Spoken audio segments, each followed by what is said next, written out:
రూపాయల రుణమాఫీని ఈనాడు ఏఐసిసి అధ్యక్షుడు శ్రీ మల్లికార్జున్ ఖర్గే గారి నాయకత్వంలో ఈ ప్రభుత్వం సచివాలయంలో కూర్చొని ధైర్యంగా దర్పంగా తెలంగాణ రైతాంగానికి ఈరోజు బ్యాంకర్లు అధికారుల సమక్షంలో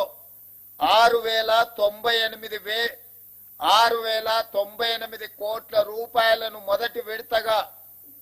1,00,000 రూపాయల వరకు అప్పున్న రైతులకు మొత్తానికి ఈ రోజు మీ ఖాతాలో జమ చేసి రైతు రుణ విముక్తి కలిగించి మీరు ఎలాంటి అప్పులు బ్యాంకులో ఉండకుండా మీ పాస్ పుస్తకాలు మీకు వచ్చే విధంగా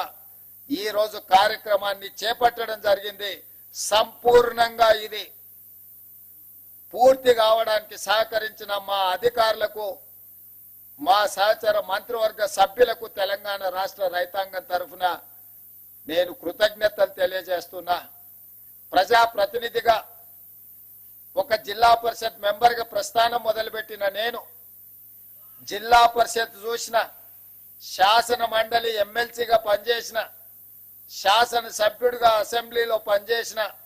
పార్లమెంట్ సభ్యుడిగా లోక్సభలో రాహుల్ గాంధీ గారు సోనియా గాంధీ గారితో కలిసి పనిచేసిన ఈ 16 సంవత్సరాల సుదీర్ఘమైన రాజకీయ ప్రయాణంలో నా జీవితంలో మరుపురాని రోజు ఈ రోజు మీ సమక్షంలో ఉండి లక్షలాది మంది రైతులకు 2 లక్షల రూపాయల రుణమాఫీ చేసే భాగ్యము గొప్ప అవకాశము నాకు కలిగింది. మీకు మనస్ఫూర్తిగా ఈ అవకాశం అందించినందుకు ధన్యవాదాలు తెలియజేస్తున్నా. ఇవాళ ఇందులో